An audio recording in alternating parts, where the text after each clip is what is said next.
تیسری چیز یہ ہے کہ چھری اتنی کم نہ ہو کہ اس کی گردن پر بار بار رگڑا جائے جس سے اس کو تکلیف محسوس ہو۔ موت کیا ہے؟ میں نے جب اس پر غور کیا، اس پر آپ بھی غور کریں کہ میں نے یہ اپنی آنکھوں سے دیکھا ہے کہ جو جانور، حلال جانور، کسائی جب ذبح کرنے کے لیے اپنی مخصوص جگہ پر لے جاتے ہیں اور کچھ دیر اسے باندھ دیتے ہیں اور پھر وہ اپنی تیاری شروع کرتے ہیں تو ان کی آنکھوں سے آنسو جاری تھے۔ اور ایک خاص چیز اس کا بھی آپ خیال رکھیں، خاص کر صاحب ایمان لوگ، کہ اپنی نشست و برخاست میں سوتے جاگتے ہوئے اور کچھ بھی یاد نہ رہے تو پہلے دوسرے کلمے کا ورد رکھیں، پھر جب بھی تھوڑا سا مشکل وقت آئے گا آپ کی زبان سے بے اختیار وہی جملے نکلیں گے، اور جو غلط اشعار، غلط باتیں گنگناتے رہتے ہیں یا زبان پر بار بار لے آتے ہیں تو وہ آخر میں وہی چیزیں پھر ان کی زبان پر آتی ہیں۔ اس لیے صاحب ایمان کے لیے ضروری ہے کہ ہم جب بھی چھوٹی سی بات اٹھتے ہیں بیٹھتے ہیں تو اللہ اکبر کہتے ہیں، تو یہ اللہ کی کبریائی کا اظہار ہے، اللہ کی وحدانیت کا اظہار ہے۔ جناب، میتۃ، مردار، ہمارے نزدیک وہ جانور مردار ہے۔ یہ جو ہندو لوگ ہیں یہ طنز کرتے ہیں مسلمانوں پر کہ دیکھو جی، جس کو انسان مارتا ہے یعنی چھری سے ذبح کرتا ہے وہ تو حلال ہے، اور جو خود بخود جس کو اللہ مارتا ہے وہ حرام ہے۔ تو اس کو یوں سمجھیے کہ جس کو انسان مارتا ہے تو وہ قتل ہے، اور اللہ کے قانون اور ضابطے کے مطابق جو اس دنیا سے چلا جاتا ہے وہ موت ہے۔ تو قوانین فطرت جو اللہ نے بنائے ہیں وہ درست ہیں، جیسے ٹوٹی سے پانی آ رہا ہے تو آپ اس پانی کو استعمال کرتے ہیں، واسا کا پانی ہے تو وہ درست ہے۔ اور اگر کوئی شخص کہے کہ جی نہیں، جیسے ہندوؤں کا ایک لیڈر گزرا ہے، اس نے کہا کہ بات یہ ہے جو ہم کھاتے ہیں پیتے ہیں وہ اس کا سارا خلاصہ جو ہے، جوس جو ہے وہ پیشاب کی صورت میں نکلتا ہے، اور خاص کر چھوٹے پیشاب کی صورت میں تو وہ پی لینا چاہیے۔ تو یہ فرق ہے طہارت میں اور گندگی میں۔ ان کے ہاں طہارت نہیں ہے، طہارت مانا ایک ہے صفائی، یہ نہیں پاکیزگی، پاکیزگی ہے اس کا معنی۔ الطہور شطر الایمان کا معنی ہے پاکیزگی، ایمان کی شرط۔ تو وہ ان کے ہاں اور معیار ہے جو اسلام اس کی اجازت نہیں دیتا۔ یہ دیکھیں جی، مردار سے مراد یہی چیزیں، اور ان چیزوں سے بچنا ہے ہم نے، یعنی غلط چیزوں سے۔ لیکن اس میں ایک وضاحت لکھی ہے، حدیث شریف میں بھی ہے اور بخاری شریف میں بھی ہے، اور یہ ذخیرۃ الجنان فی فہم القرآن مولانا سرفراز خان صفدر رحمۃ اللہ تعالی علیہ نے یہ حدیث نوٹ کی ہے، اور باقی مفسرین نے بھی، کہ اگر کوئی حلال جانور، بخاری شریف میں ہے، اگر کوئی حلال بکری ہے وہ خود بخود مر گئی، اب ظاہر ہے اس کو گھسیٹ کر کسی اور جگہ ڈالنا ہے، تو آپ صلی اللہ علیہ وسلم نے دیکھ لیا، پوچھا یہ کیا ہے؟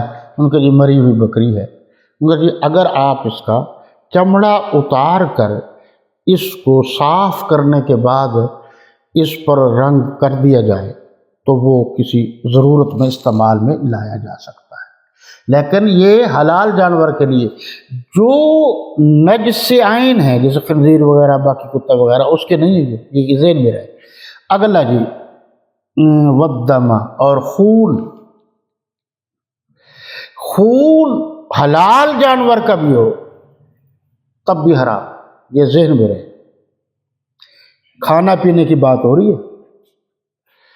اچھا، خون سے اگر کسی نباتات کو فائدہ ہوتا ہے وہ استعمال درست ہے۔ بعض لوگ درختوں کے جڑوں میں ڈالتے ہیں، یہ درست ہے کیونکہ اس کا ان چیزوں سے کوئی تعلق نہیں ہے۔ انسان کی بات کر رہا ہوں اور خاص کر مسلمان کی بات کر رہا ہوں، ان کے لیے حرام ہے۔ اچھا جی، خون پینا، کھانا، استعمال کرنا، جیسے شربت بنایا جائے اس طرح کرنا، یہ سب غلط۔ خون بیچنا یہ بھی غلط ہے۔ ضرورت کے طور پر خون لینا یہ درست ہے۔ انسان کی جان جا رہی ہے اور کسی خون کی ضرورت پیش آ گئی ہے تو وہ بھی، کیونکہ انسان کا جو خون ہے، انسان تو سر تا پا کلہم، کھانے پینے کے اعتبار سے تو حرام ہے نا، لیکن خون تو دیا جا سکتا ہے بوقت ضرورت دوسرے انسان کو۔ تو مجبوری کی جو کیفیت ہے وہ اور ہے، آگے لفظ بھی آ رہا ہے۔ یہ اللہ کا ایک نظام ہے جس کو کہتے ہیں ہم نا نیچر۔ نیچر ہے کیا؟ کبھی آپ نے غور کیا ہو؟ جس کو اردو میں کہتے ہیں فطرت۔ فطرت کیا ہے کہ ایک بطخ جو اس کے بچے ہیں، بطخ کے بچے، اور وہ بطخ ماں بھی جا رہی ہے پانی کی طرف، اس کے چھوٹے بچے بھی جا رہے ہیں، لیکن وہی بطخ اور بچے آگ کی طرف تو نہیں جاتے۔ تو یہ انسان کی ایک فطرت ہے۔ فطرت کہتے ہیں وہ خصوصی کیفیت جو اللہ نے جس چیز کو پیدا کیا اس میں رکھ دی۔ اگر آگے یہ بات آ رہی ہے، اگر یہ بات تھوڑی سی میری آپ کی سمجھ میں آ گئی ہے تو اس بات کو سمجھنا آسان ہے کہ کچھ لوگ کہتے ہیں جی اللہ اللہ کرنا جو ہے نا یہ توحید ہے۔ نہیں نہیں نہیں نہیں نہیں، یہ توحید نہیں ہے۔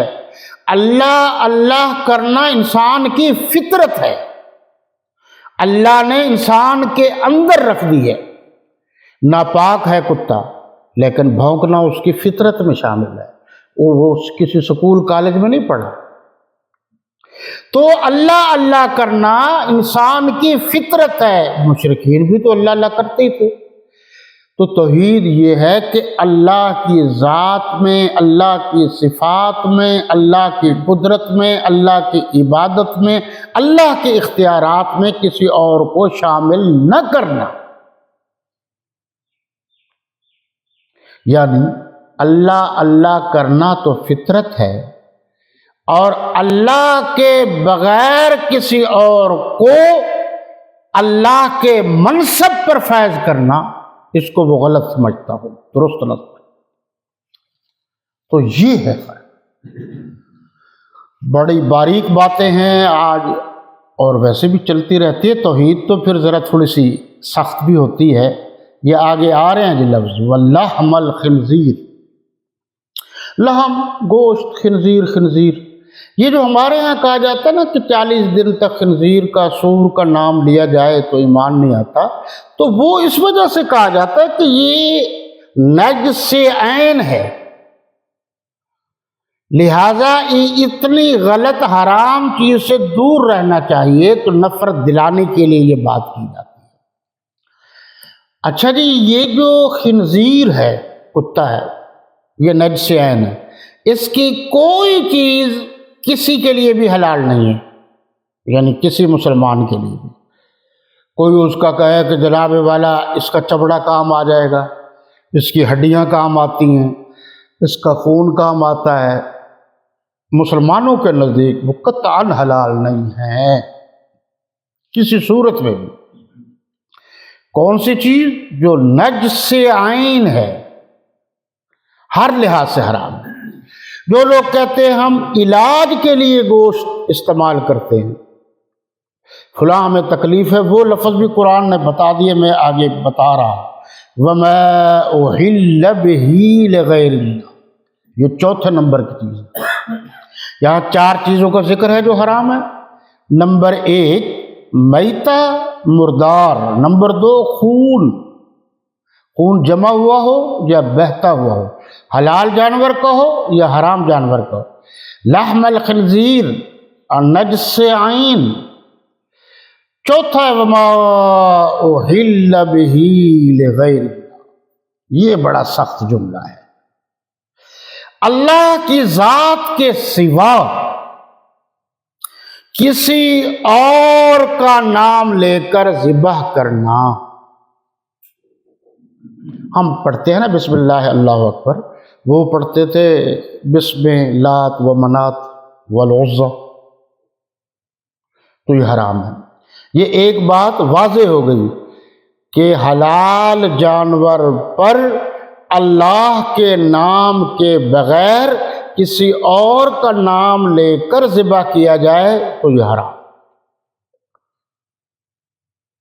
لیکن اس سے ساتھ ملتی جلتی جو دوسری بات ہے وہ بڑی قابل غور ہے۔